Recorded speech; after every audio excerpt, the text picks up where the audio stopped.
Hi, this is Danae, and today's video is all about mental practice. The great thing about mental practice is that anyone can do it, whether you are a beginner or you're a professional. Either way, you can mentally practice and get all the benefits of this very special form of practicing. Our brain is like a muscle. It needs to be trained, it needs to be exercised, and if we just leave it, then nothing's going to come of it. But if we do exercise it, it has such untapped into capacities that I think it is incredibly useful, and this is why I would really strongly recommend trying out mental practice, because I think it can really go a long way. Many professional pianists swear by it. There are some incredible stories about mental practice, about Horowitz and Rubinstein. One is that they had a replacement concert or something like that and had to basically learn a piece overnight, and they only had the train ride to get there without a piano. So basically they just looked at the score and learned the piece mentally completely. Of course, this is pretty advanced stuff. I wouldn't dare to go on stage with a new piano concerto that I've never touched the piano with, just with mental practice.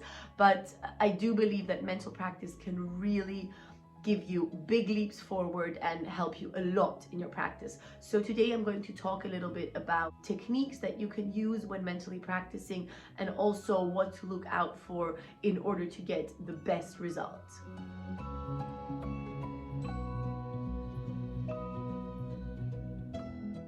When we practice with our hands and our muscles, what happens very often is we start practicing and then our mind starts wandering.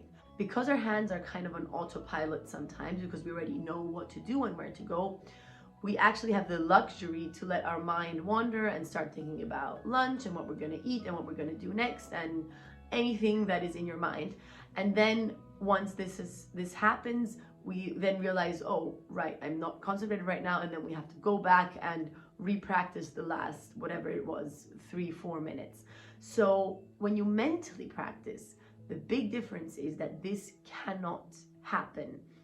You have to focus on what you are thinking about at that moment, and you cannot let your mind wander, because actually this is scientifically proven. Our mind cannot multitask. Many people think they're great multitaskers, but this is actually not scientifically possible. You cannot think or concentrate on two things at the same time. What multitasking actually is that you're switching incredibly quickly between two things. So let's say you're cooking and then you're also talking on the phone. What your mind is doing is that it is switching in a matter of milliseconds between the activity of cooking and giving your muscles the order to move, and then what you're talking about in the conversation on the phone. Or let's say you're on your phone and also you're talking, you're switching, you're not doing it at the same time. So when you're mentally practicing, since you're not doing any automatic muscle movement, you can't really do this quick switching. You are forced to focus on what you're thinking about. And this, I find, is the biggest benefit of mental practice, because it forces you to focus 100% on what you're thinking about. You cannot let your mind wander. You cannot lose concentration. This is also why I find mental practice is pretty demanding and challenging, and I cannot go hours and hours and hours of just mentally practicing. I think it is exhausting, much more exhausting than it is to just play the piano or practice the piano at your instrument. So if you're a beginner to mental practice, I would recommend to just start out with a very small amount of time, maybe let's say 10 minutes, to kind of get the hang of it. Now, how do you mentally practice? Mental practice basically is no different from physical practice at the instrument. You can do the exact same exercises that you would do at your instrument, just do them in your head. Now, there are a couple of ways of doing that, and my probably favorite way is to close your eyes, to really make sure that you are not moving your fingers, because then the automatic feeling comes up again. So really force yourself to have calm fingers that are not moving, and then start going note by note and practice the piece as you would at the piano. So for me, that would also include exercises. Let's say you are practicing a technical exercise. I will do this technical exercise in my mind, imagining my fingers with closed eyes, where they are going, how it feels to press that key. And I will go even further. I will really vividly imagine the sound I'm producing. If I have the feeling that one note stuck out in a strange way, I will repeat that and try to think about why it stuck out in a weird way. So really the same process that I would go through while at the instrument, I try to go through when mentally practicing. Of course, also not just technical feelings, but always keeping the musical side, trying to play it musically, trying to feel it musically.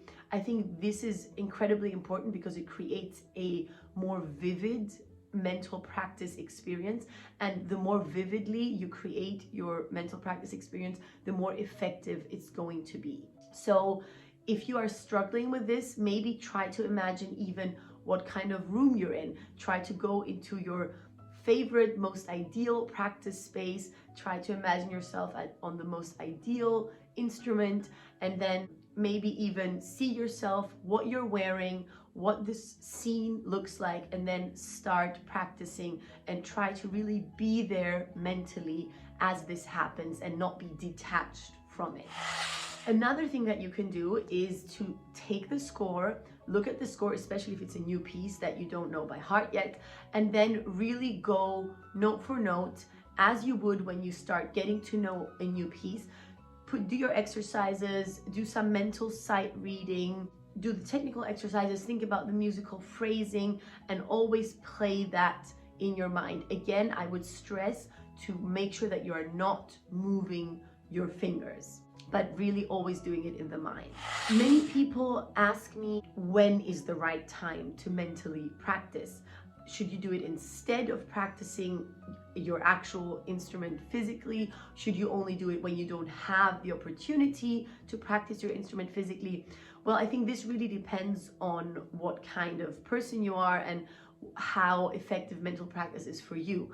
I personally practice more physically than mentally, and usually I practice mentally when I do not have the opportunity to practice at my instrument. So if I am at my instrument at home or in a practice room backstage, I will usually sit at the instrument and also play it. But for example, if I'm on a long plane ride, on a long train ride, if I'm somewhere where I cannot practice, or if I feel that it's kind of urgent right now, then I will also mentally practice. However, there are people, as I have mentioned in a previous video, for example, Walter Gieseking, a famous pianist who swore by mental practice and who also said he definitely replaced physical practice with mental practice. So I cannot really tell you how often to do it and when to do it. You really have to find that out for yourself. What I would say is that you should start with smaller amounts because, as I said, it is pretty challenging and exhausting, and then try to slowly go from there. But what I realize every time that I do it is how incredibly effective it is. And I always tell myself I should do it more often. And also today that I'm talking about it, I'm telling myself I should actually do it more often than I do. I actually remember when I first consciously discovered mental practice for myself. It was at a time when I was still going to school. I mean, to regular school, not university, high school. And I was in between lessons, and later that day, I had a piano lesson with my teacher. And I remember that I didn't feel 100% prepared, and that it was kind of worrying me, and that I was thinking, okay, this lesson is not going to go so well. I need to do some more practicing, but there was no time to practice before that lesson in that day. So I had my score with me, and I remember in the break, I took my score out, and I just thought, okay, I'm gonna practice in my head. And I really went through the exercises that I would have gone through at the piano mentally. I remember it was the break, there was so much noise around me, but I just kind of zoned in and focused on that, and I did it for maybe 10 minutes, nothing more. I mean, the break wasn't longer than that. And I remember feeling so much more confidence, and it was kind of an aha moment for me, because I thought, wow, those 10 minutes did so much for me. If I had done those 10 minutes at the piano, I don't think it would have been as effective. And this was kind of my first experience with it. And from there, I took it a bit further and realized how many benefits mental practice can actually give you. Another really big advantage of mental practice is memorization. I think that mental practice can help you a lot with memorizing music. Because, as I've also mentioned in my video about how to memorize music, only memorizing it with your muscle memory is not enough. It is going to give you anxiety on stage if your muscles suddenly forget or don't know where to go, if you don't have the second mental backup. So mentally practicing when memorizing gives you that second mental backup, because it forces you to be able to memorize the piece without moving the muscles. And I would definitely recommend, if you're having trouble memorizing pieces or if you're kind of nervous about it, to consider mentally memorizing the piece as well. Now, I've talked a little bit about mental practice, as in really doing exercises and doing the kind of practice that you would do at your instrument mentally. But I think that there is also a second component to mental practice that is very interesting, and that is a little bit different. And this is what I would call mental rehearsing. And what I mean by that is kind of rehearsing the stage situation mentally. This is something that can help you with nerves if you have performance anxiety. For example, I remember when I was younger, I would really imagine what the stage situation feels like and then play with this very vivid image of the stage situation. So I would kind of bring myself to feel the nerves, to feel this feeling of, okay, there is an audience there, this is me on stage alone, and then play with that feeling in my head and also physically, both possible, but to mentally put yourself in that situation in order to train it. I think that this is really a good technique to combat performance anxiety and to combat nerves, because as always, fear or anxiety or stage fright in general comes from a feeling of not being prepared. And number one, of course, is you have to be well prepared, you have to have practiced well. But let's say that you've done that. The second feeling of not being prepared comes from the fact that you feel that you don't know how to react to that specific situation, because you might be able to play perfectly in your practice room, but somehow the stage situation catches you off guard. So it is a great technique to practice that stage situation. And of course, I would always recommend play for friends, play for your teacher, play for your fellow students. That's a great way to practice it, obviously. But if you don't have this possibility, or maybe in addition to that, I would also recommend practice that situation mentally. Mentally get yourself into that headspace and then start playing the piece. Try to imagine, what do these nerves feel like and what am I going to do to counteract them? And if you have a feeling of completely being in control of the situation before going on stage, I promise you, you will not have performance anxiety that is going to catch you off guard, but you're going to have performance anxiety that you know how to deal with, and it's actually going to make your performance even better. Another interesting thing that I did for a while, but I must say that I don't do that regularly anymore, was to mentally go through the piece right before the performance. I remember between the age of maybe 16 and, I don't know, 22, something like this, I used to really go through the entire piece in my head before I went on stage, or at least through the difficult passages. And this is also something that I would put under the category mental rehearsing, because you're not really practicing it. It's just kind of checking on all the points once before going on stage. And I found that this also helped calm me down. Nowadays, before I go on stage, I actually focus more on the beginning, because I find it incredibly important to have a great start to the recital or to the piano concerto, because if the start goes well, you have such a positive feeling and such great energy that it is very probable that the rest of the concert is going to go well. Whereas if the start goes not so well, you really have to bring up a lot of motivation and positive energy from inside you to get over that not so great start. So what I do nowadays is I focus on that start, I play that start in my head right before going on stage. I focus on the character, I focus on the feeling I want to convey, and then with that feeling I go on stage and start. But again, this I think is totally up to you, according to, you know, what makes you feel more secure, and you will find out what works best for you. At the moment, this is what works best for me, but this might change in a year or in 10 years. You never know.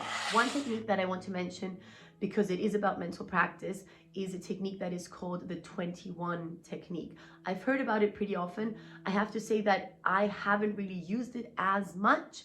I don't find that it has helped me as much, but I thought that it might be interesting to you, and since it is about mental practice, this is the place for it. So basically what it is it's a mixture of physical and mental practice. So you play through the passage that you are having difficulty with at your instrument once, and then you play through it mentally 7 times while sitting at your instrument. So you're going through it 7 times mentally. Then you play it physically once again, then another 7 times mentally, physically once again, then another 7 times mentally, and then one last time physically. So basically in total you have 4 physical run-throughs and 21 mental run-throughs in 3 sets of 7, which is why it's called 21. Personally, I must say I find these are a little too many run-throughs for me. I'm not the biggest fan of repeating. I'm a bigger proponent of finding the right exercise to get to the result quicker. But that's not to say that this technique is not great and might not help you, because depending on the passage, of course, repetition is obviously necessary. It might actually help. And I can imagine that this mixture of physical and mental practice can be very effective. So this is why I wanted to mention it. Personally, I don't really use this technique as much, but it might be an interesting one for you. So these were my personal experiences with mental practice and how I use it. Please let me know what your experiences are with mental practice. I find it incredibly interesting to see how other musicians use mental practice to their advantage, because as I said, I think it is an incredibly powerful tool and one that can really get you very far. So please let me know what you do. I would really love to read it and would find it very interesting. And other than that, I hope you enjoyed the video, and I'll see you again in the next one. Bye.